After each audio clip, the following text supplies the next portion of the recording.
Hello friends, welcome to our channel. இன்னைக்கு நாம carrot பட்டாணியை வச்சு அவனில் ஒரு பிரேக்ஃபாஸ்ட் செய்யலாம் வாங்க. எப்பவும் இட்லி தோசைன்னு சாப்பிடுவதற்கு பதிலாக சுலபமாகவும் சத்து நிறைந்ததாகவும் சுவையானதாகவும் இருக்கும். முதல்ல அவலை தண்ணீர் ஊற்றி நன்கு அலசி எடுத்து வைத்து கொள்ளலாம். அவலை ஊற வைக்க கூடாது. அடுத்து பேன்ல 4 டேபிள் ஸ்பூன் எண்ணெயை ஊற்றி அதில் சீரகம் 1/4 ஸ்பூன், முந்திரி, வேர்க்கடலை சேர்த்து லேசாக சிவக்கும் வரை வறுத்துக்கலாம். அடுத்து பொடியாக நறுக்கிய 3 பச்சை மிளகாயை சேர்த்து வதக்கி பின் சிறிது கறிவேப்பிலை சேர்த்து கொள்ளலாம்.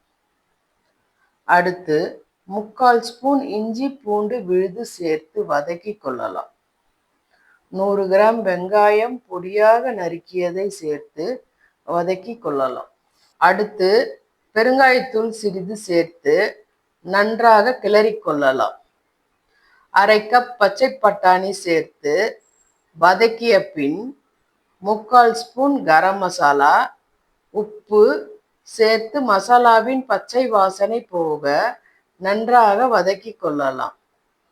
பின் சிறிது தண்ணீர் சேர்த்து மூடி வேக வைத்து கொள்ளலாம்.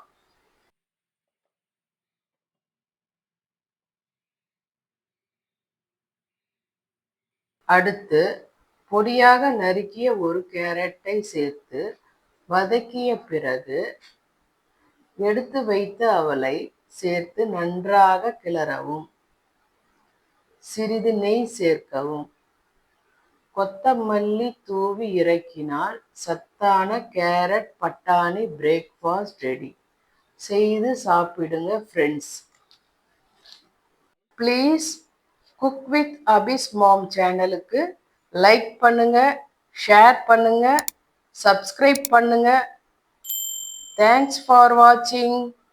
Be happy friends.